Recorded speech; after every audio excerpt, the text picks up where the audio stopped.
Good?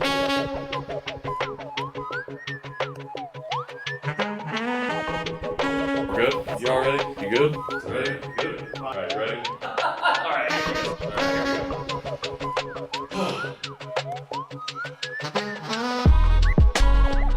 What's good, y'all? Welcome back to Conversation Piece, your place to discover the untold stories of Indianapolis. My name is Patrick Armstrong. I am your host, and we are still in 2025. I don't know what I was thinking we were going to be in or where we were at, but it is 2025 still. That means it is still the year of community. We've got a lot of really incredible conversations that have just happened, and we have a lot of really incredible events that are coming up. So go to conversationpiecepod.com. Make sure you check those out. But until then, I'm really excited about my conversation today. My guest today has been called the Jake Huber of emo music videos, of which he is a prolific director who has worked with bands big and small across the country, during which time he has produced some really incredible art. I've only recently become familiar with him and his work, so I'm excited to learn more. So without further ado, it is my great joy and privilege to welcome Michael Herrick to the show. Michael, thank you. Hello. Thanks for a beautiful introduction. You're very welcome.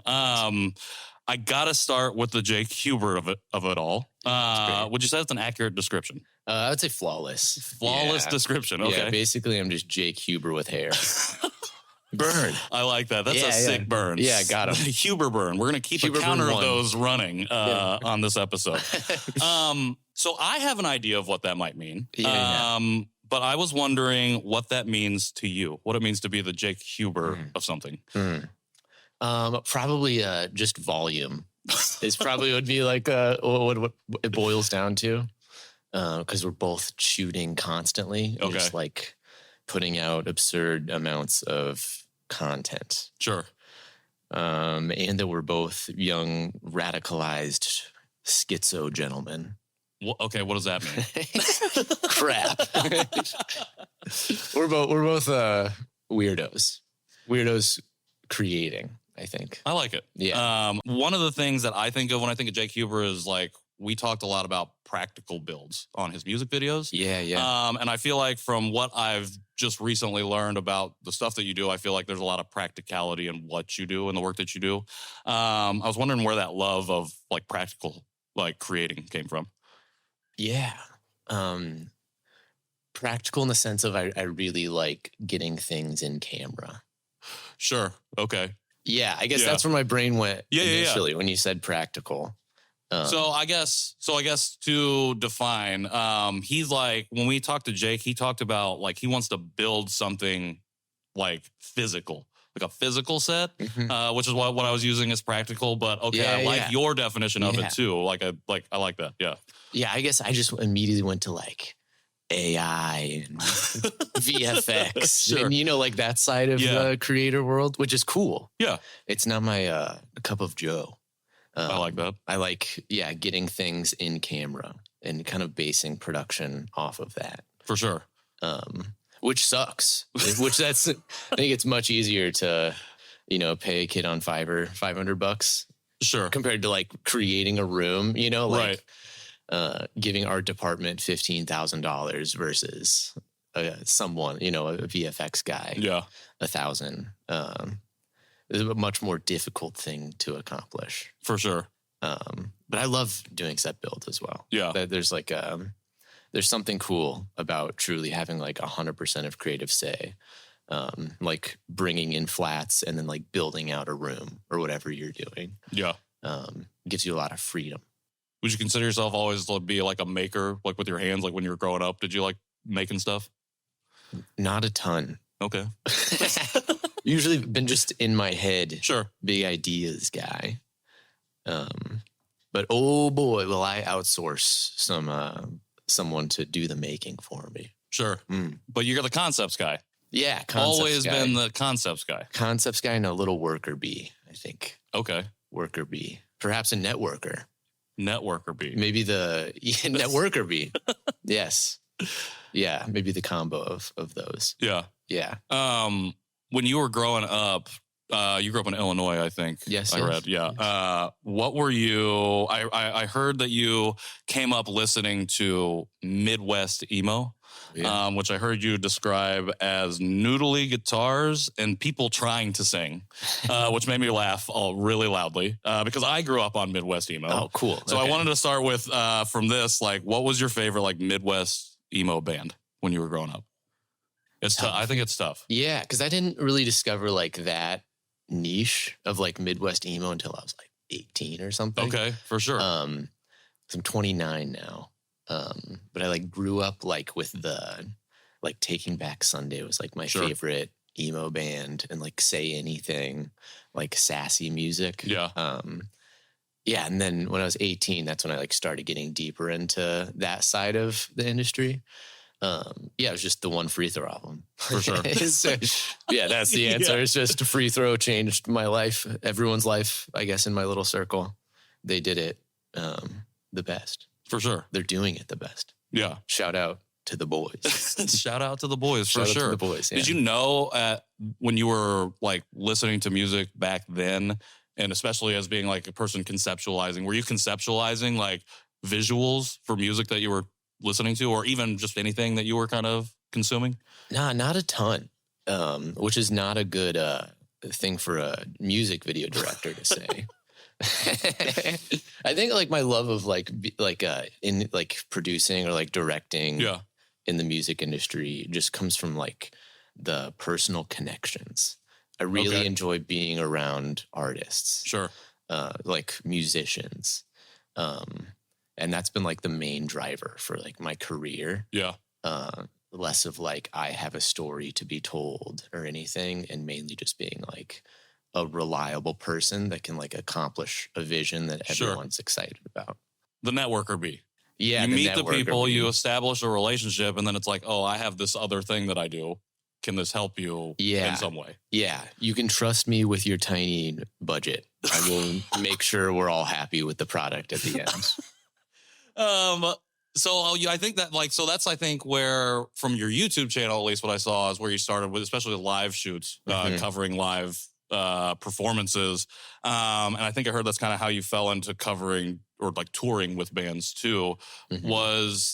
Did you like just happen upon shooting for somebody, or did somebody reach out to you and say, hey, I like the pictures that you took. Would you be interested in doing this?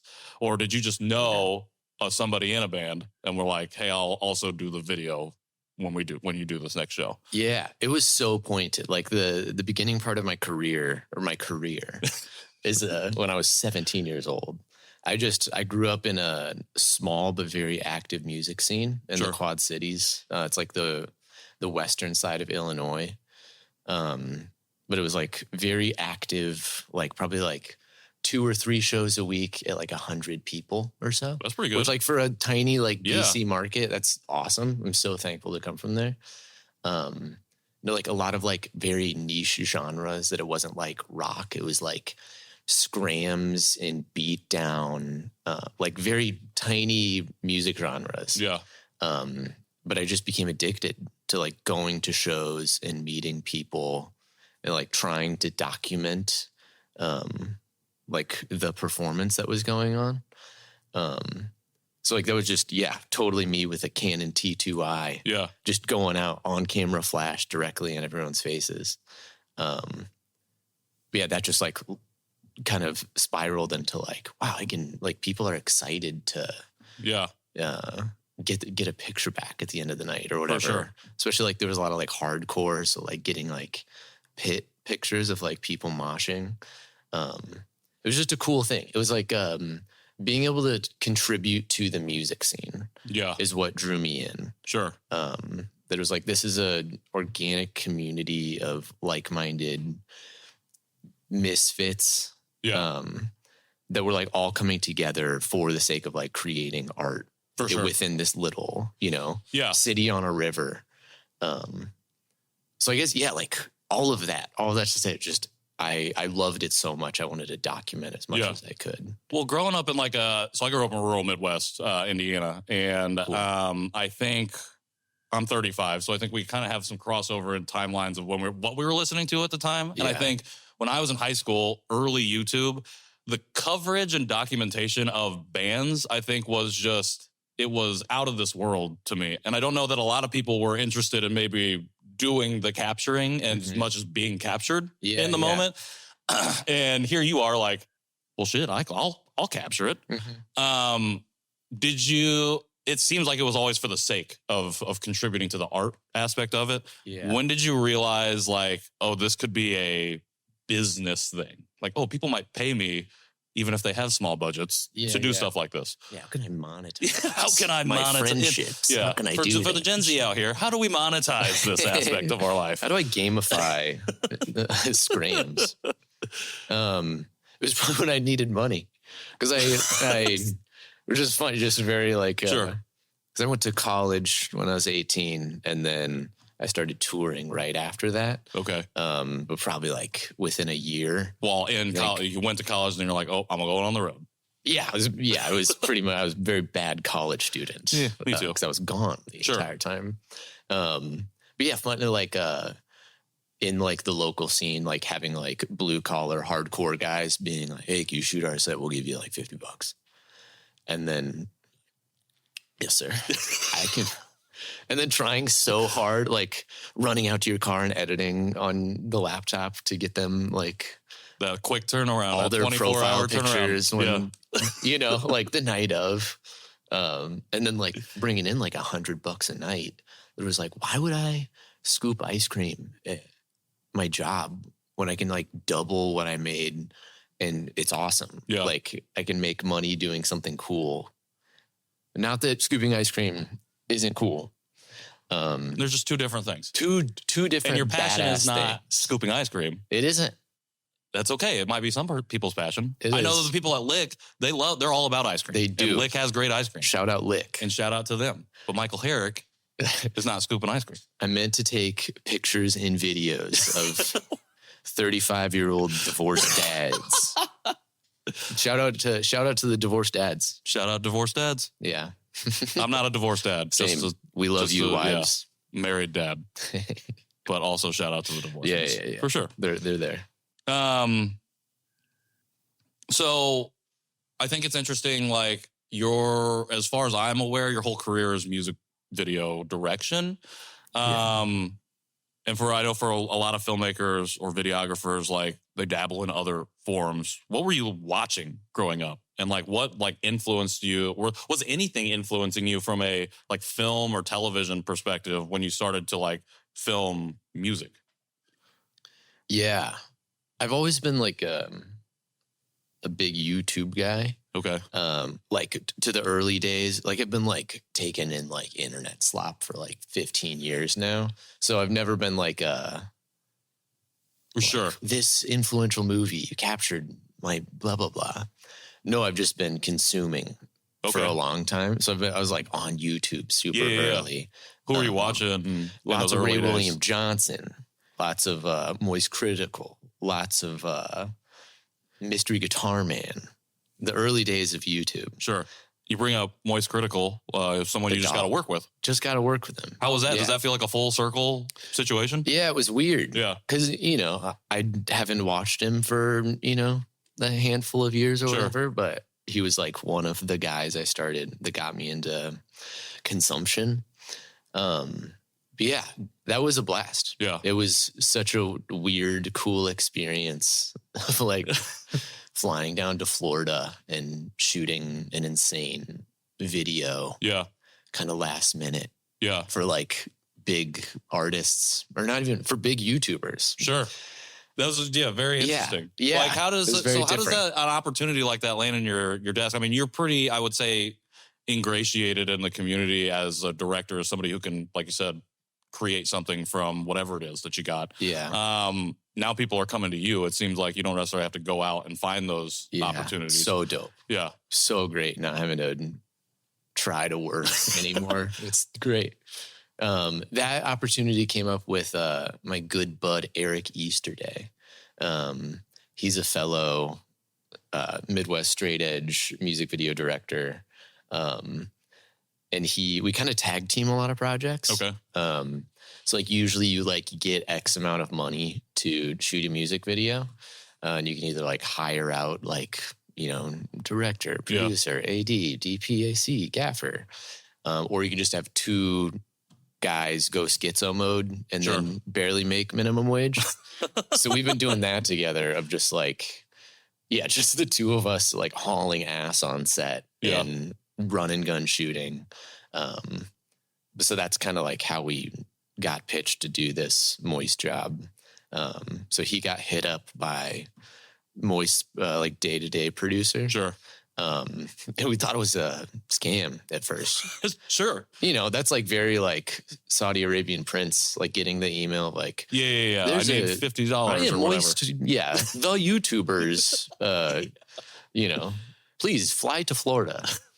But no, it was legit. So it was cool. It was very weird doing work outside of the music industry because there was no like oversight. Like there was there's no label or anything. Yeah. It was all just like a bunch of YouTubers getting together being like, let's make something dope. Yeah.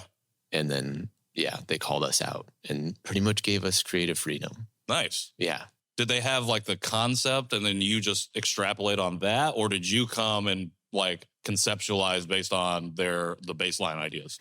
They, it's part of cheap versus expensive series they're doing right now. So they did like a cheap version that was like they filmed on like an iPhone and like in their studio with no lights or anything. And then they brought us down to do the expensive one, which was... how does it feel to be known as the expensive version of Dude, it's filming? disgusting. I love it.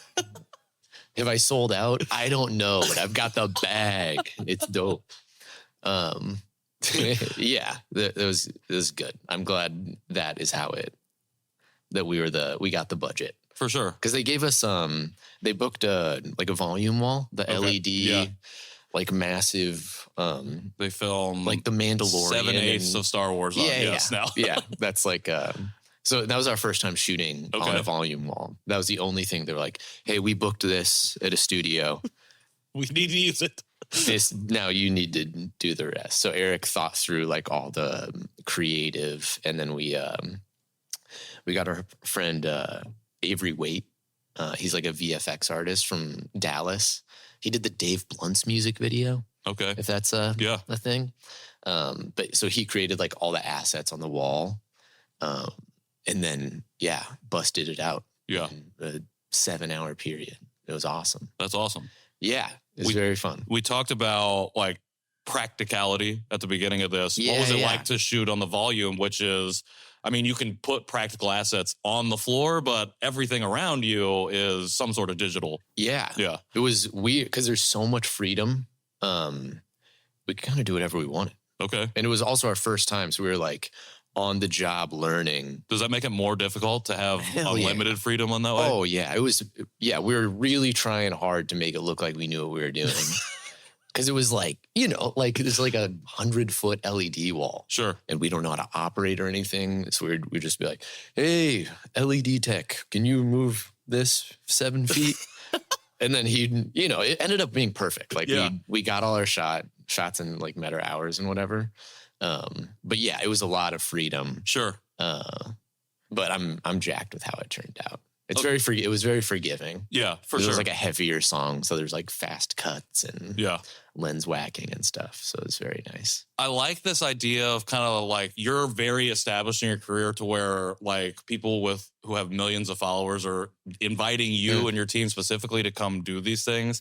And you are given the keys to the kingdom and you're like, okay, I don't know exactly how to do this, but we're going to figure it out on the go. Yeah. I just watched a video or your BTS for Dexter and the Moonrocks, who I believe is a band that just shot their first music video. Yeah. And so they were doing one of the things, I wasn't going to ask about this, but one of the things I saw in the video was that you were trying to figure out how to do something. And if you cut to one of the guys, he's like, oh, we're Googling it now.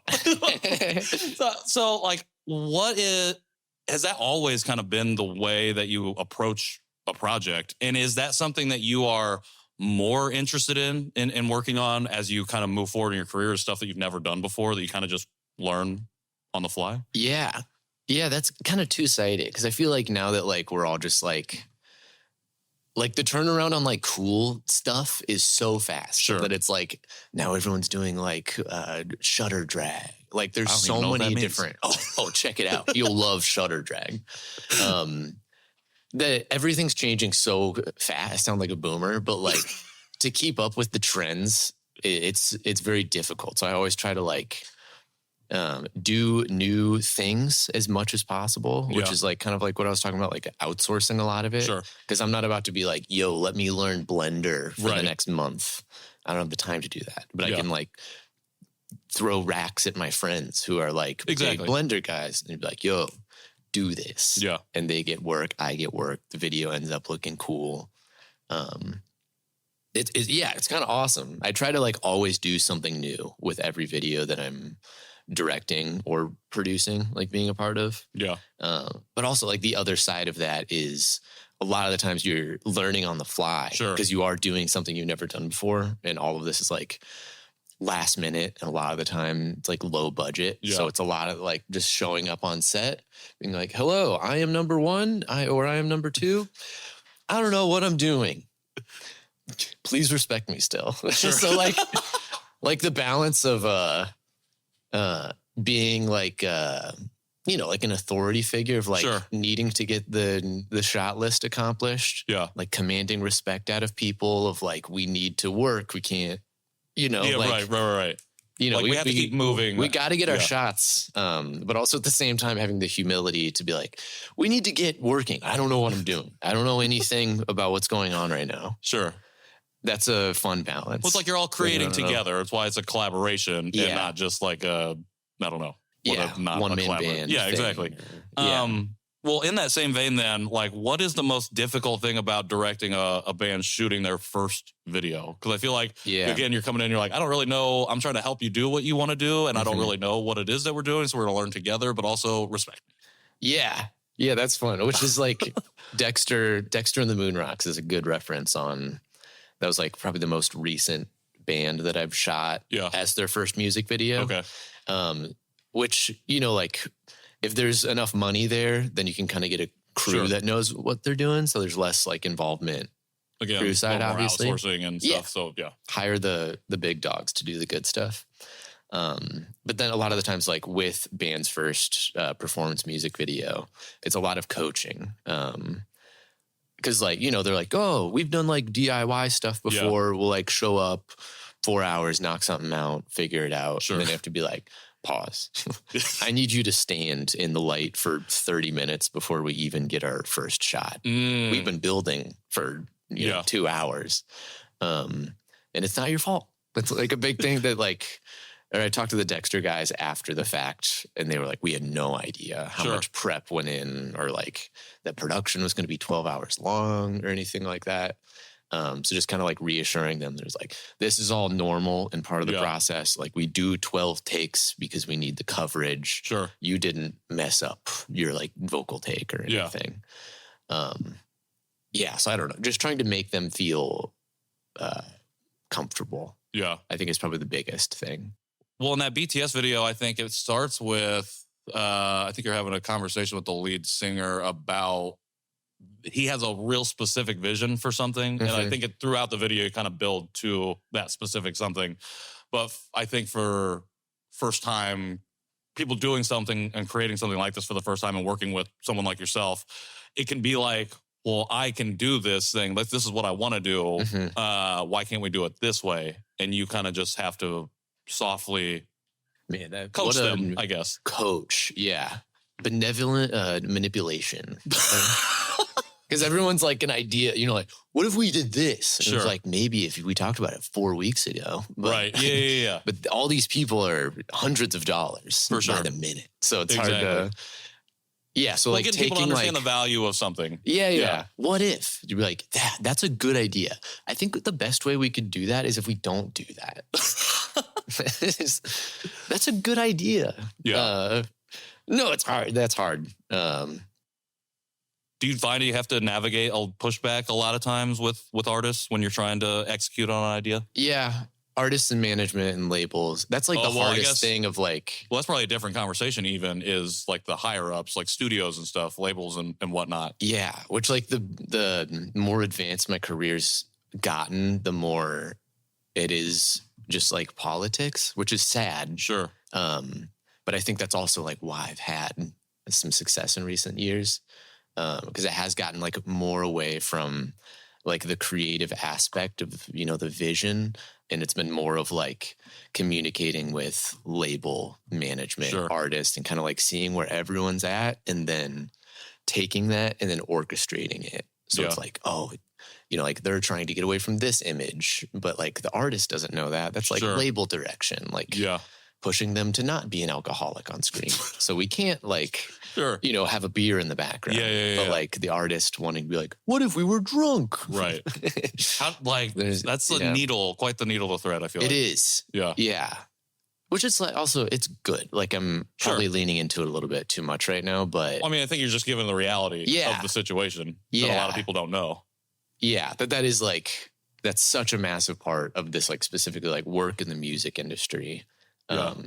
Is just playing the game, like playing politics with all the different parties at play. For sure. Yeah. So how long have you been based here in Indy?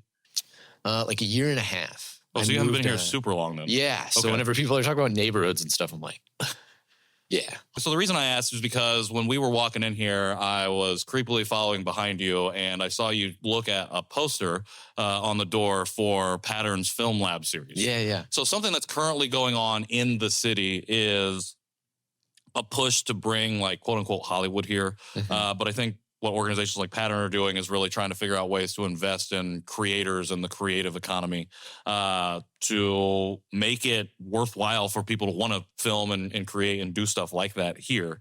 As somebody who lives here now, but has like extensive experience traveling and being part of creative scenes in other parts of the country, what is your perspective on like that industry making its way into the city that you call home now? Yeah, that's cool. Yeah. I'm very down for, I don't know if that would be like government involvement. I know there's been like talk of that, like specifically within Indianapolis, but yeah, people investing like to get more bigger shoots locally. Yeah. That's awesome. I just started pitching to bands that they come to me, like to Indianapolis now. Okay. This is my first time like living in a like proper city.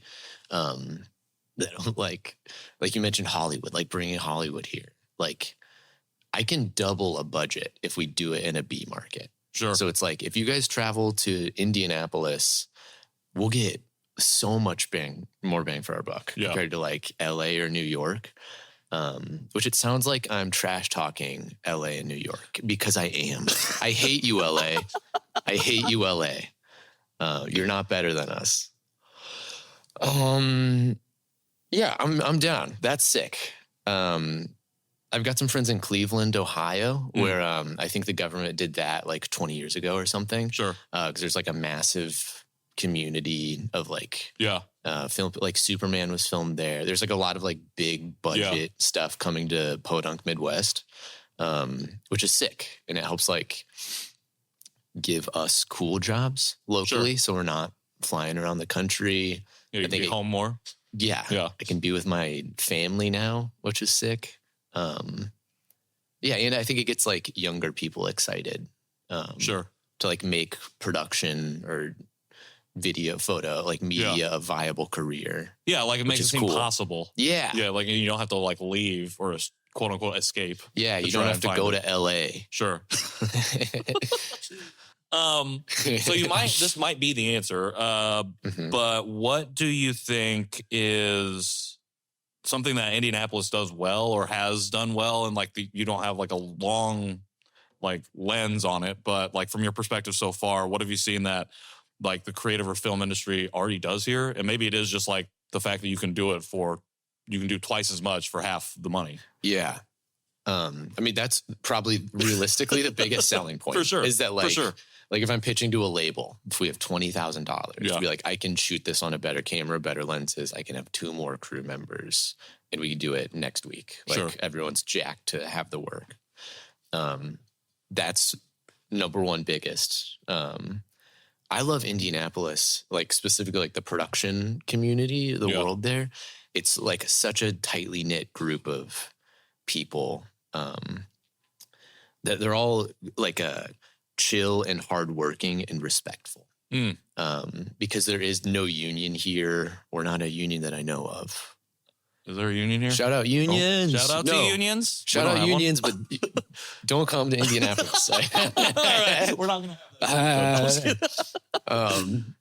But like, that being said, like, okay, so no union, there's no like overarching affiliation that's going to like punish people or like give work to people. So a lot of it is just like showing up to set, doing a good job, and being chill and not like creating drama on set or anything. Because like you won't get work if you if you're not like a chill hard worker, which is cool. So it kind of like filters out. There's like a natural filter to the production community here that I love. Like I've been here for like a year and a half, 2 years now, and like I came in not knowing anyone, and then now I've like everyone I talk to every day is like my friends that are I work with locally, which is very cool.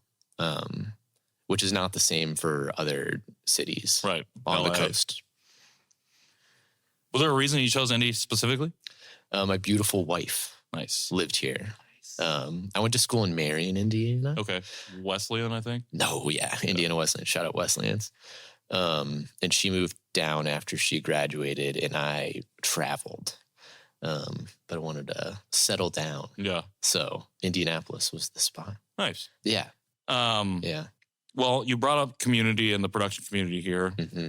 Which I think is a pretty good segue into a recurring segment that we have on the show called Give Them Their Flowers. Shout out to Madeline McKinnon and Frida's Flowers for sponsoring this segment. But it's where we ask our guests to shout out a person or persons that they feel like deserve their flowers at the moment. So, Michael, I don't know if you have somebody that you want to give their flowers to today.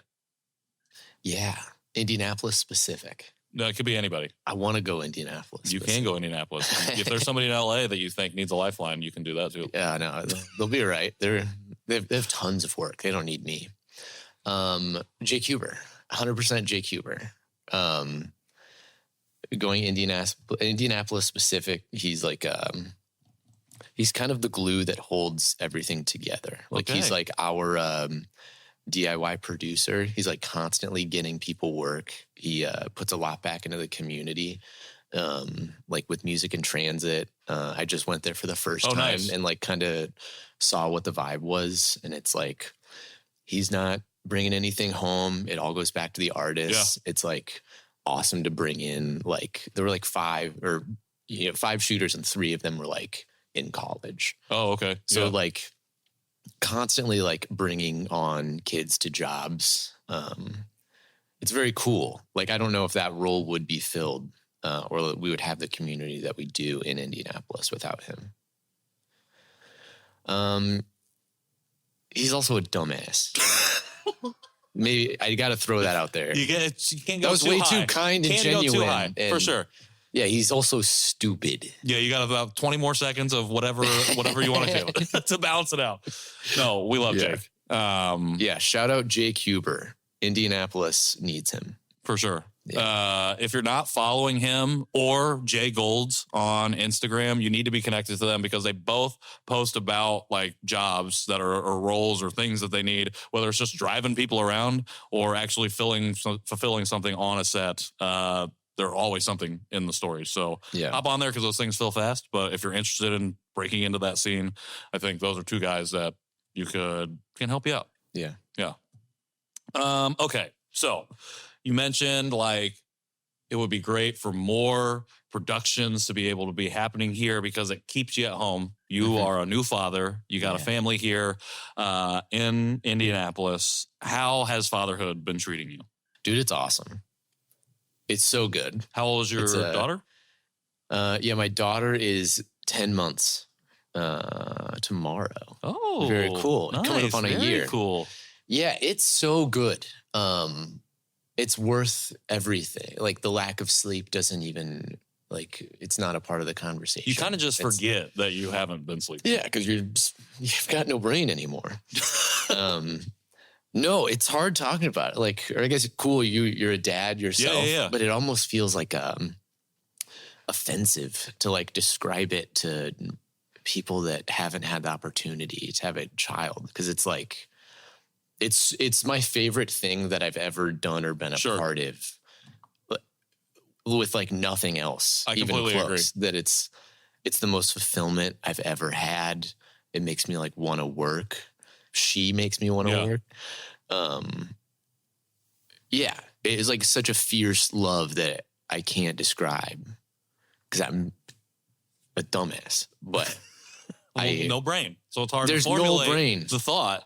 It's hard to formulate a thought on, but you can feel the feeling. Yeah, it truly is like the best thing ever. Yeah. It's my favorite thing. I don't know if that's having a baby girl or having a baby boy or just the first child, but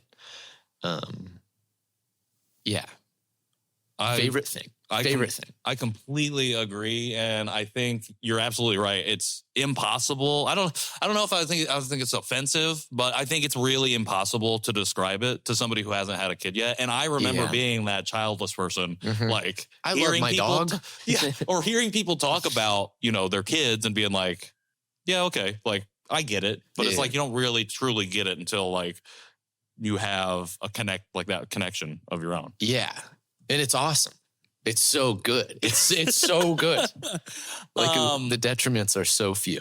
I mean, it like the good really does outweigh the bad, I think. And again, we've been privileged to have like a pretty idyllic situation over the last 15 months now. To where like we haven't had like a lot of illness or anything. So I haven't had like, he just falls and like hits his head all the time. So like, that's about the only thing that we're worried about. But that is true. Yeah. But it's just like at the end of the day, like we've been privileged to have like a really positive experience. And I know like, I don't want to discount other people who have difficulty in parenting.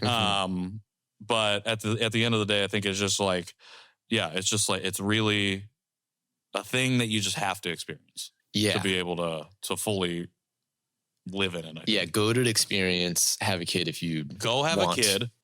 Apparently, according to certain people in positions of power, they want people to have children. I think only certain people, but if you fill into that position, maybe just have a kid.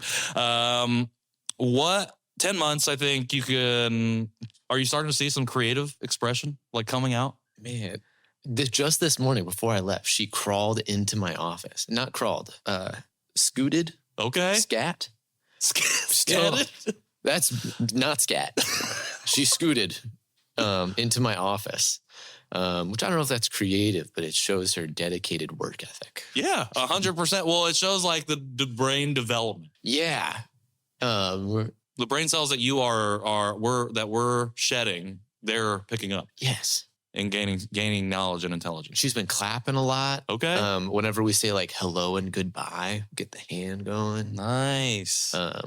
It's all very small stuff, but like seeing her as like barely a person who can't do anything and to like look at people's faces and interact with them. Yeah. And like start standing and stuff. It's crazy. Yeah. It's a nuts thing to see. Yeah, for sure. Makes me excited for the future. Like, what's 100%. This little thing gonna be? Yeah, it's like I've been telling people like it's the first time I really understood the passage of time because I'm physically seeing it. Like I don't look in the mirror and see it on my own face, but like I remember when you were this little baby that could fit in one hand. Yeah, and now you're this giant person who can fit in both hands, but I wish that you would just put yourself to sleep. Yeah. Please stop crying.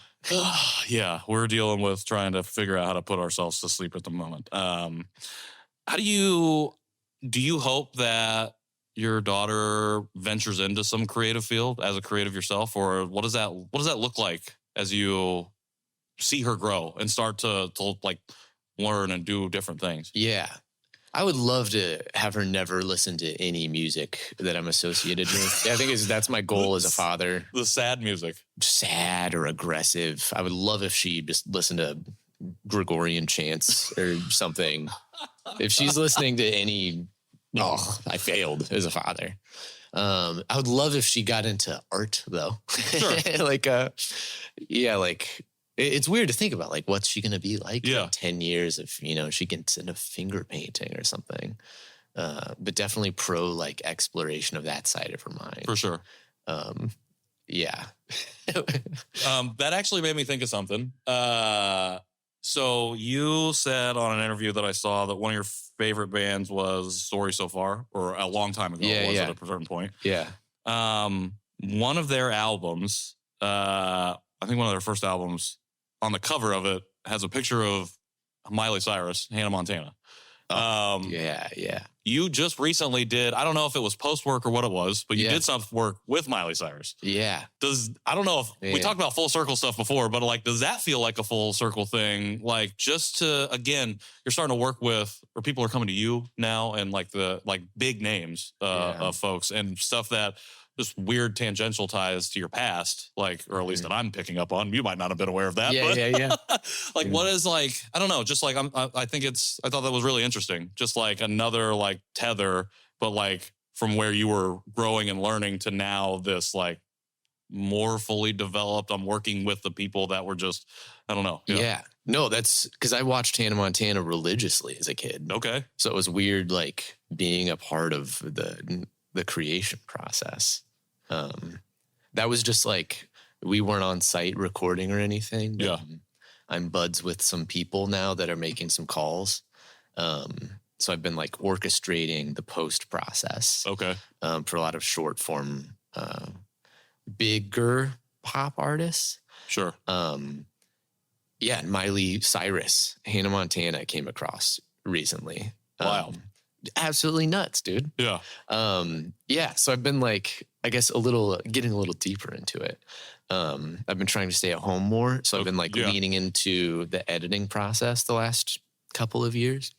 But there's just too much. So I started like outsourcing the editing process, to like friends in the Midwest. And then that led to another thing. And then there was like a Logan Paul clip, which shout out Logan Paul, shout out to the Paul brothers, where they started outsourcing their editing to England so they could like go to bed and then wake up to a completed project.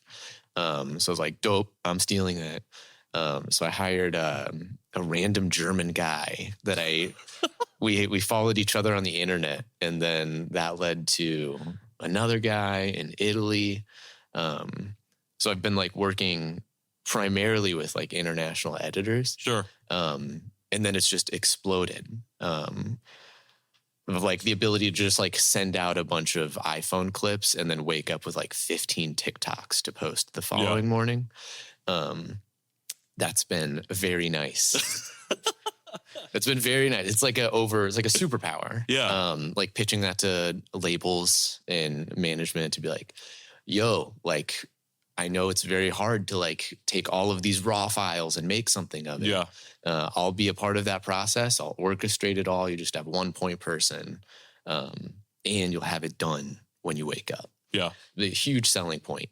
And that's like what led me to get all that Miley Cyrus work. So we like delivered like 15 reels before everyone woke up the next day. Then they just got posted on TikTok. Are we about to start outsourcing our posts? Yeah, I know a guy. To across the seas? Okay, that's really cool. Man, I had a question to follow up on that with, and I'm now. Oh yeah, duh. Anybody that you're really like? This is, I feel like such a cliche, stupid ass question, but I'm asking anyway. Like, who would you want to work with? Is there anybody that you're like? There's a list. Yeah, that you want to just cross off? Sadly, it's all like a bunch of bands that don't matter. But they do matter. I mean, they matter to me. Well, that's the thing. But see, that I think those are the more important, to be honest. Like, there's some stuff that I would love to do and people that I love to interview that I'm like, I don't know that anybody would care that I have this conversation, but it would matter to me. You could talk for hours. 100%. Yeah. No, there's like a handful of bands, but they're all like canceled or like no longer active.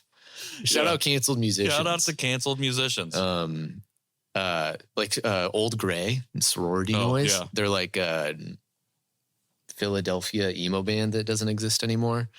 And like some of like Title Fight would be amazing. Yep. I would definitely like do passion projects for like that vein. Man, yeah, and then some like I don't think I'll ever get to the point where I could start shooting a lot of the artists. Like I've got another one, Keaton Henson, like a anxiety-ridden Englishman that would never come to the punk kid in the Midwest, you know? So it's like there's pros and cons of like being in a niche. It's harder to pitch to get out. Sure. And a lot of like the younger a country artist or Americana folk. Yeah, sure. I'm getting there. I'm close. Benjamin Todd is like one of my favorite artists. He's like, it's like raised like street punk turned into like hobo Americana, which I'm getting there, but not yet. I'm trying. Yeah, I can't sell the street folk part of myself very well yet, but that's goal in 2025 for sure. It's good to have goals. Yeah, 100%. I need to be exclusive enough to be marketable to just poverty-ridden people with no labels. Well, you're helping them. Yeah, and myself. Yeah, for sure. Yeah. Fulfilling that part of yourself. Yeah, caring about jobs is a good thing. That is nice. Yeah. It sucks to be stuck in that soulless situation. Yes. Yeah. Yes. Been there, done that. Well, I appreciate you coming through. I feel like I've kind of been all over the place with this conversation, but I've just had so many things that I want to talk about. I'm just like, fuck it. We're just going to ask the questions. Yeah. Before I let you go, though, I wanted to ask you, as your daughter continues, as you come up on a year, and as you think about the future, what is one thing that you want to put on record for your kid now that you hope that they can keep coming back to as they get older? Man, that's terrifying. Yep. All the pressure on this moment. Yeah, nothing. I'm going to send this directly to your kid. Oh, great. She loves short form. That's this generation. Yeah. Alpha still? Gen Alpha. Yeah. I have no idea. Probably you changed your dad's life forever. I think. Yeah, you're dad's favorite thing that has ever happened. Yeah. Bro, you're about to make me cry, dude. You get it. Don't make me cry. You get it. I've been crying a lot recently about my kid. Yeah. Thinking about the future of it. Dude, I'll just be sitting there like, like sending out emails and then look down at this beautiful little girl. I cry all the time. They don't tell that about it. No. Fatherhood, you get strong and you get dad strength and you no longer need to sleep, but also you're crying all of the time. Yeah. Every time I think about, or I see something where like just a parent-child relationship on like the TV or just in passing, I think about the future and I'm like, oh my God, what if I die? What if I can't see my kid grow up? I'm like, I don't want that to happen. Oh, I'm so scared now of death in a way that I never was before, but not for myself, but for the fact that I might miss out on my kid being my age. Dude, completely. Yeah, that's... Well, like I'm feeling like the opposite way now. Like, okay. Having been like in bad mental spaces before, where you're kind of like, whatever, we're all gonna die, and I don't care about anything. Yeah, totally. And then now, like having, like I do care about living. Like from her, having a father and money and whatever. But now I don't want to die anymore. That's terrifying. Yeah, I want to be with my family. Which sucks. Sounds so lame, dude. That's honestly though the most emo possible thing that you could ever do. Yeah, like, definitely. I didn't know I'd be getting more emo. I want to be with my family. Yeah, yeah. Especially for you're almost 30. I'm in my 30s now. Like, trust me, I'm still listening to like my favorite band, Circus Survive. Still listening to Circus Survive. Still listening to all old school people, which I think is incredible because you talk about like some of the people that you would want to work with, like are either not bands anymore or just canceled or whatever the case might be. Yeah. And still some of the bands that we've grown up listening to are continuing to put out albums. I don't know if you listen to Bayside, but they just putting out just all kinds of new stuff. But amazing. I'm like, you guys are like, one of your band members is at least 70. Like, what is happening here? But it still sounds so good. And it's like, kind of gives me hope for that. But also like what you said with your kid, like your kid makes you want to work. And like, that's how I approach work now. Like I've never wanted to work for anybody but myself in that way, for like my capitalist mindset. But as soon as my kid was here, it was like, I would definitely go work at McDonald's. So again, just to make sure that you're good. I'll do anything in order to help her out. And then also like broader speaking, like the world. Like I want to make the world a better 100%. place, which is a weird thing, which is good for a good thing for the world. But I like, definitely like changing my thought process on how I approach a lot of things. It's for sure. Like, what's my daughter going to think of this? Like, which goes into a lot of the creation part of like, should I have everyone be naked right now? Is that going to make the world more beautiful for my daughter? I didn't even ask you that. How your daughter might affect your creative practice, even in ways you might not even be thinking about. Oh, tons. Yeah, I think about it all the time now because I've, before it was like whatever nihilist dumbass thought that pops into your brain, you'd be like, let's do it. Right. Let's do that. And then now I'm like, I have a dad filter. Right. Which is like maybe not good and bad because I think it's probably making me more of a like intimate with who I am at a deeper level. Oh, for sure. It's less of like surface, ha. Yeah. And a lot more serious. Yeah. Which is probably a good thing. I think it's a good thing. Come back in 2 years if I still have a job. For sure. We will definitely have you back on in 2 years. Sick. Hopefully I'll be loaded. This. Yeah. Hopefully you'll be the emo business and will loaded. be booming. Yeah, here in Indianapolis. Yeah. For sure. An emo father. And also a millionaire. Yeah. Michael, I really appreciate you coming through and having this conversation. Dude, of course. Last but not least, for folks out there who want to follow you or support your work or find you however they want to do that, or you want them to do that, how do they do so? Yes. If you don't want them to find you at all, you can also be like, do not look for me. Yeah, don't look for me. Mysterious. No, I'm on Instagram and Facebook, LinkedIn. Add me on LinkedIn and YouTube. Look me up. Look him up on YouTube, monetizing that thing. Yeah. Please help me be a millionaire. Send professional opportunities via that LinkedIn. Yeah. Michael, I appreciate you, the Jake Huber of the emo music video scene here in Indianapolis. Can't wait to see what you got on the horizon. Thank you, dude. 100%. Everybody else, new episodes of this show every Tuesday on YouTube and wherever you get your podcast. ConversationPeacePod.com for the archives, for merch, and everything else. We have events coming up, so that's going to be great. Lots of really great conversations coming up as well. But until then, that's been John Overton and Popular Rapture on the mics, Mike Lee and Mike Lee Production on the cameras. Shout out to Pattern and shout out to the Stutz for the space. Shout out to Madeline McKinnon and Frida's Flowers for these flowers and for sponsoring our segment. Shout out to Michael Herrick for being an incredible guest. Shout out to me for hosting the show. I've been Patrick Armstrong, and this is Conversation Piece. See y'all soon.